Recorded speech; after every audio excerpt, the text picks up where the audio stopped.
Well, hello, Master Gardener trainee. Here we're going to talk about cold protection. Kind of weird considering most of the time we do Master Gardener training in summer months. I find Americans do typically have rotten memories and forget that, gee, it can get cold out there from time to time, and all it takes is one or two frosty nights, and you can lose a lot of great plant material in your landscape.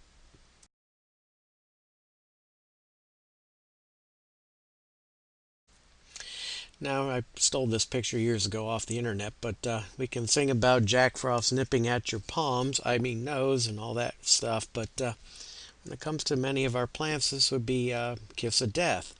Do you remember what zone or zones Pasco County is in? Now, USDA claims all of Pasco County is 9B. As you know, I personally and professionally disagree with that assessment. The northern half of the county in general is 9A, and the southern half of the county is generally 9B. Especially as we get closer to the coast, do we see the warmer parts of this county. Usually it's much cooler inland toward the interstate and north.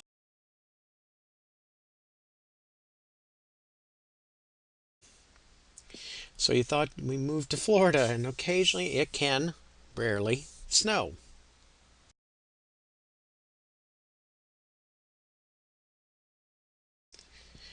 It was snowing on January 9th of 2010. Now, some of you may not have lived here at that particular time. I was here and I lived in Brooksville. You can see I was right near the where that pink area is. I'm just to the west of that in downtown Brooksville area. I was in a lot of rain that day, and I looked at my car windshield and I looked at the raindrops, and they looked kind of like gelatin. They were starting to get kind of thick, and I touched it. They barely moved. It was about a high of 34 degrees that day, and the nighttime lows were obviously very cold.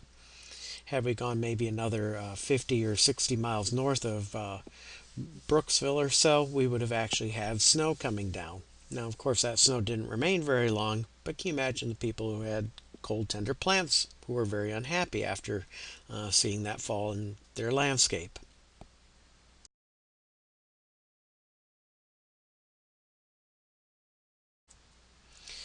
Things to keep in mind, although probability is kind of hard for us to sometimes fathom. You people who are math minded, it may be easier to understand than those that are like me and not so math minded. But typically, there's a 50% probability of our first frost on December 10th. That's a lot earlier than what most people think. When I usually do this in person, I ask you to tell me when you think first frost is. Most people will say January. From my experience, that is deceptive. We usually have a frost between somewhere between Thanksgiving and Christmas. Now, the typical last frost date, 50% probability, is February 1st. I've seen it as late as April 1st in Brooksville. So, what I like to tell people here is our most likely last frost date is about March 15th or St. Patrick's Day. It's easy for me to remember some of those holidays.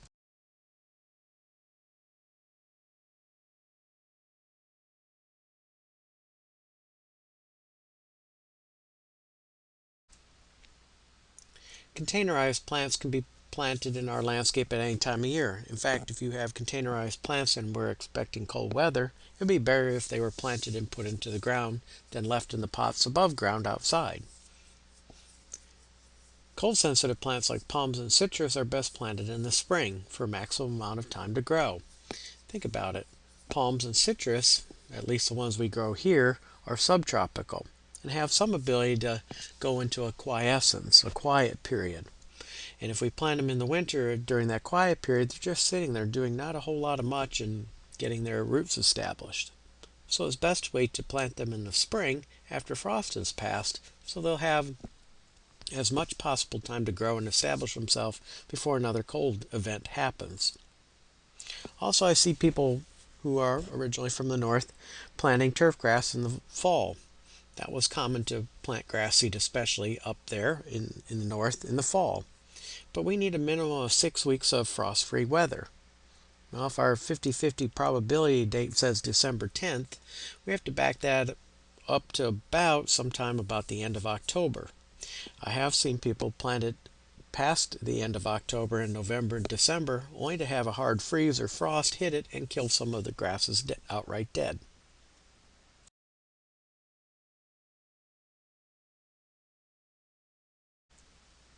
Pruning. A lot of people, a lot of our population are snowbirds and are gone for the summer. And when do they start returning back to Florida? Usually after it gets cold up north, wherever they've been living all summer long. So they get here usually past mid-October or early November or mid-November, usually by Thanksgiving. Most of our snowbirds are back in town. And they see all the plants that grew all summer long, and they go out there and start pruning. What is pruning?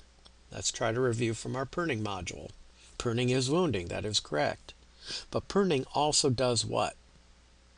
That's correct, stimulates growth.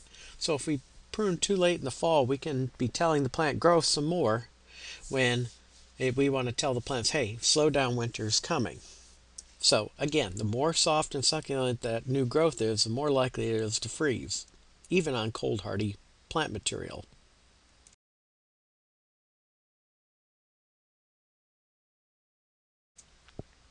Fertilization also plays a key role in plant survival during cold periods.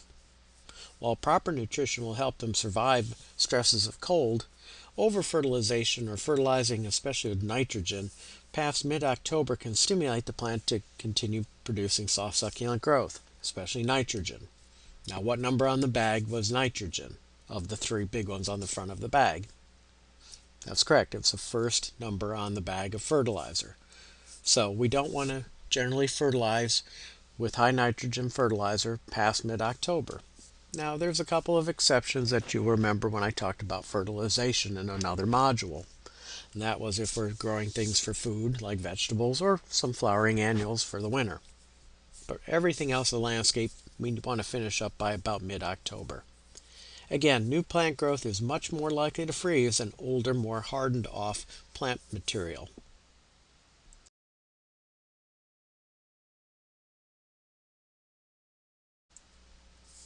I mentioned the exceptions already, but again, except for annuals and vegetables that we're growing during our winter months, we hold off fertilizing the rest of the landscape. Remember, plants don't drop over dead overnight for lack of fertilizer. They do drop over dead overnight if they are cold sensitive because they're in that growing mode versus endure the cold mode.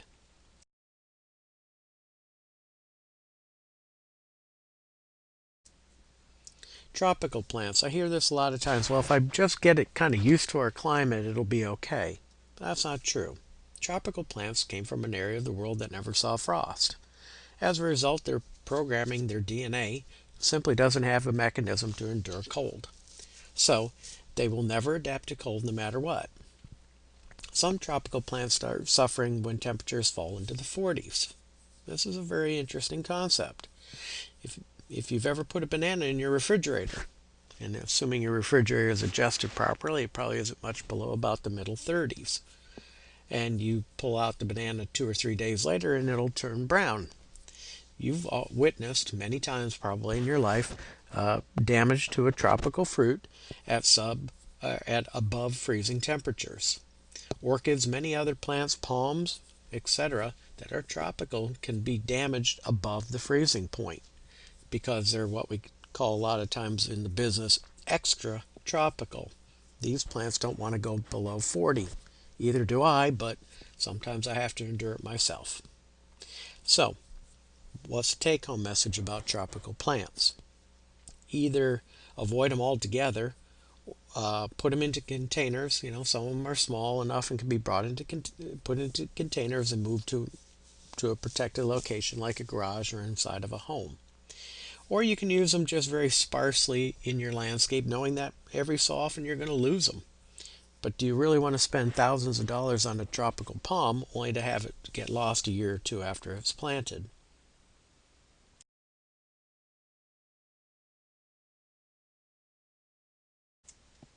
Subtropical plants, good example are citrus and the palms that we can grow here in zone 9A, 9B. Those palms and citrus that do best are subtropical in nature. When we talk about citrus, we kind of lump it all together, but some citrus is very tropical. Lemons and limes come to mind as a true tropical citrus fruit. Then we have subtropical ones. The sweet oranges come to mind, tangerines. We also have kumquat, which is less related to the other citrus fruits that I mentioned. And they come from some of these subtropical fruits like mandarins and whatnot. Kumquats come from northern parts of the reaches for citrus in China and parts of the Japanese islands.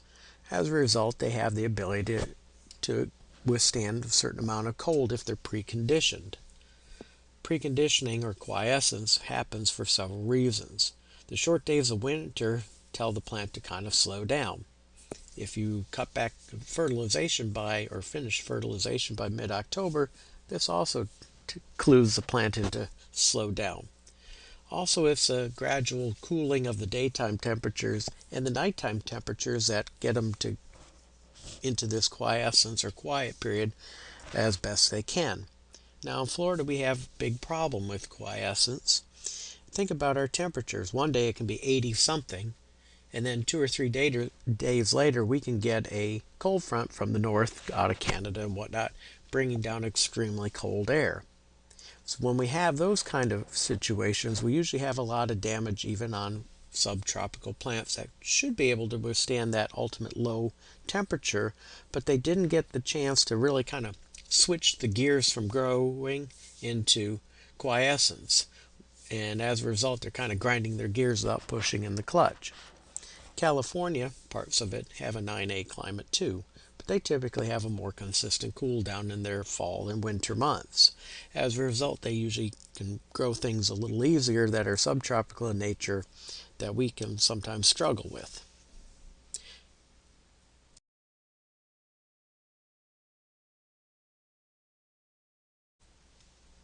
However, this quiescence or semi-dormancy, quiet period, can be delayed or reversed. Delayed because of the warm temperatures. Last several Decembers have been fairly warm.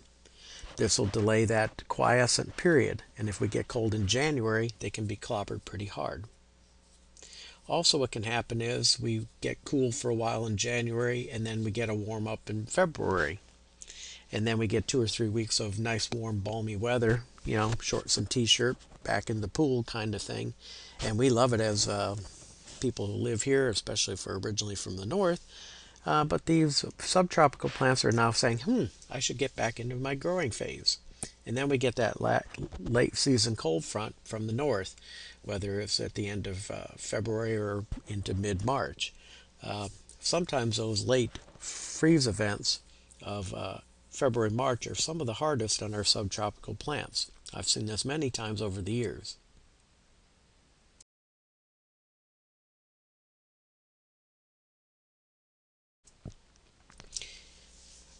Fruits and roots of plants do not adapt to cold. Remember I said containerized plants would be better put into the ground than left above ground during a freeze event? That's because the roots do not adapt to cold. But there's lots of soil warmth in the earth when they're in the ground. So, one of two things. Put them in the ground and be done with it. Or drag them into a protected location like your garage or something like that. Again, if you're in doubt with containers, put them in a protected location for the cold evening.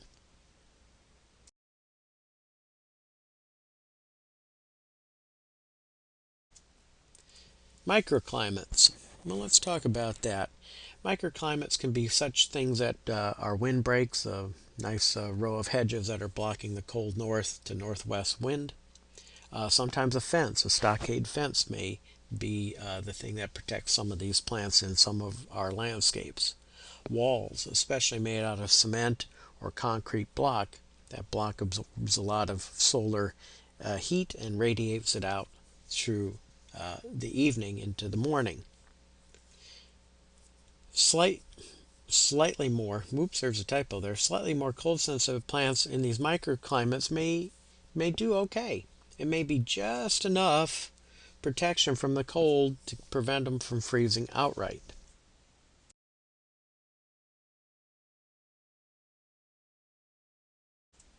Here's an example of microclimates. in action in a landscape. Look at the plant in the middle with the yellow or the yellow red bracts or flowers. It's a bromeliad, and bromeliads by and large are cold sensitive or generally speaking tropical. There are exceptions to this rule, of course. Now, what are some of the things that are protecting the cold sensitive plant? What is moderating the climate in a very small area of this landscape? Well, look around in the photograph. In the background, you can kind of see red brick. So that's probably some fairly large building. So we have a building possibly blocking that cold north to northwest wind. We have a concrete sidewalk that's absorbing solar radiation and heat during the day and radiating that off at night. Also look at the large rock or boulder there. That is also, much like the concrete, a heat sink and radiating it off at night. So the building, the concrete walkway, and the rock are all helping to protect the cold sensitive bromeliads in the center of the photograph.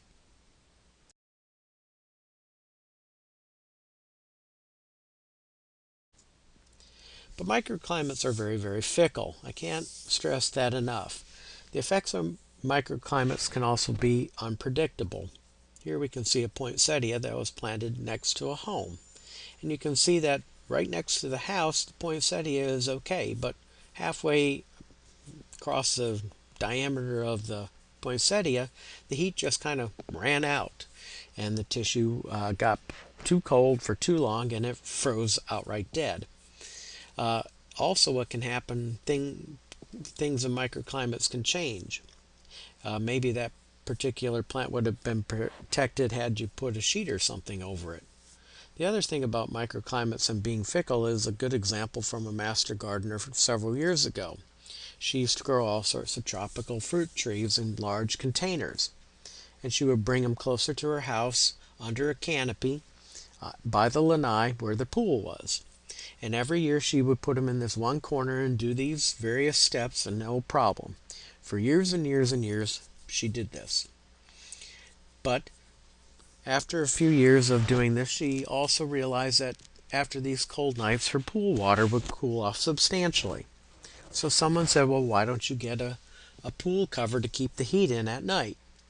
So she thought, what a great idea. I'll keep the pool water warmer by putting a solar blanket or whatever you call those over the water surface.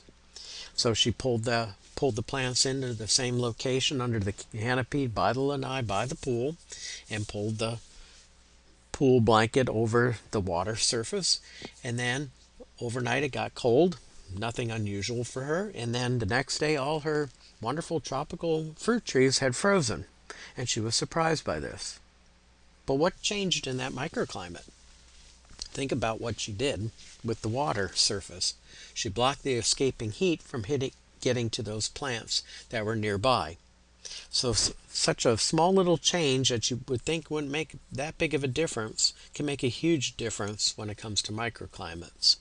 I've seen this when people take off a limb off of a tree sometimes, or a fence comes down in the neighbor's yard that they got tired or it rotted or something like that, and all of a sudden it's very cold in this one particular spot that used to be warm. So be careful with microclimates. They are fickle.